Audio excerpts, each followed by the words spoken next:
Many years ago in the Fenlands in eastern England, molly dancing was a very popular, very common thing. Often on Plough Sunday, Plough Monday, that time of year in the winter, where people went out, dressed up, and they'd often have plough gangs, and if you didn't behave or didn't contribute, they'd plough up your garden.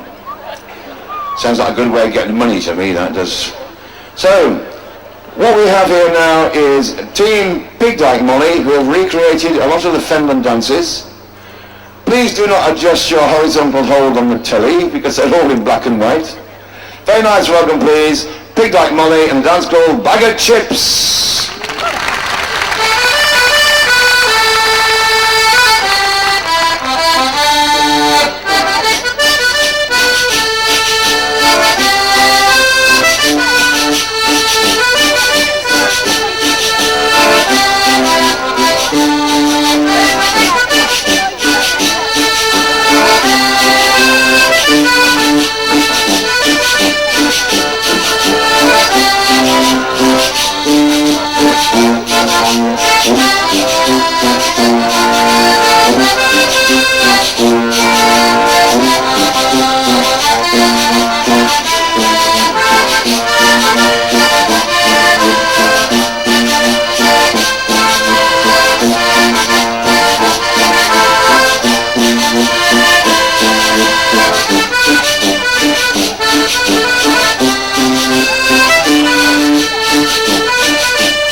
We are indeed Big Dyke Molly dancers from the Fens, which is where molly dancing comes from.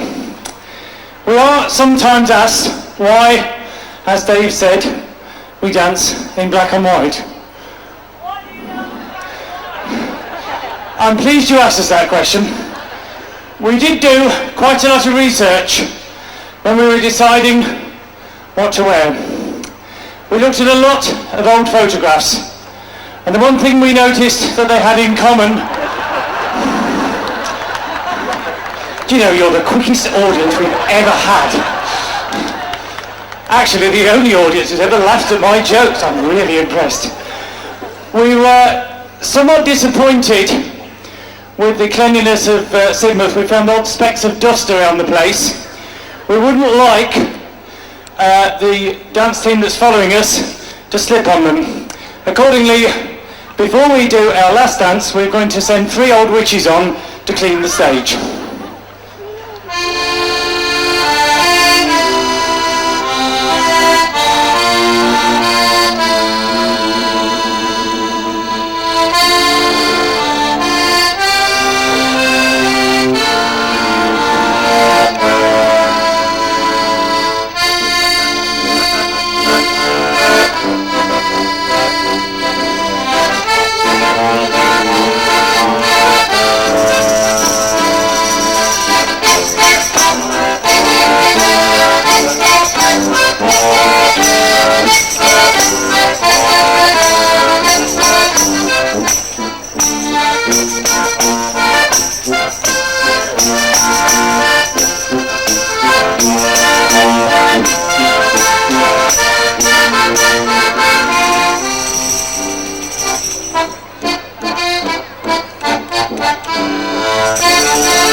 Now the stage is nice and clear, we should do our last dance. It's a dance which is dedicated to the fine men and women of the Immigration Service of the United States. I don't know if any of you have ever tried to get into the United States. It's not an easy thing to do. They ask you difficult questions. They ask you if your bags are full of drugs. They ask if you're a famous international gun runner. We could cope with those questions. The one we had real difficulty with was when they asked us if we'd ever been found guilty of a crime of moral turpitude. Now, we're from the Fens. We know about turpitude. If you paint your garden gate, you need turpitude to wash your brush afterwards. We didn't realise it came in moral and immoral forms, and we were so impressed we named a dance after it. This is it, our last dance. It's called Moral Turpitude.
On with the show for the second half. We're going to start with a display by Pig Dyke Molly. Molly dancing originated out in the Cambridgeshire Fens. Very little was known about it, so many of the teams have done their own research and done their own interpretations, and some of them have come up with some extremely colourful interpretation of basic Molly dancing. Now, Pig Dyke are no exception, except the dances are colourful, but the costumes, as you will see, are anything but. They're going to start with a protest dance called Don't Watch, which was created by the pocket sundial manufacturers of Ponders Bridge, and they're going to follow that with two more dances which they're going to announce themselves. So please would you welcome here Pig Dyke Molly.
Good afternoon, ladies and gentlemen. We are Pig Dyke Molly from the Fens, which is where Molly dancing comes from. Cambridge is also in the Fens, and Cambridge is a very strange place. Instead of using bikes like normal people do to get about, they use flat-bottomed boats called punts. Now, when punts are in their heyday, a punt would have 36 people propelling it. But these are hard times in the Fens, and nowadays they can only afford one. This dance commemorates the cruel downsizing of the punting industry in Cambridge. It is called crew cut.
There was a village in the Fens called Ramsey Heights. And in Ramsey Heights there lived a woman, somebody's from here, well done, a woman called Ethel. And Ethel was very fond of cats. You have to be fond of cats if you've got 947 of them. 947 cats takes an awful lot of feeding. And Ethel was not a rich woman. So the cats got hungry. So the cats ate Ethel. And in the Fens to this day, if there are any children who aren't perfectly behaved, they're told that Ethel's cats are hungry. This is the dance, Ethel's Cats.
Ladies and gentlemen, Dyke Molly, all the way from the Fens.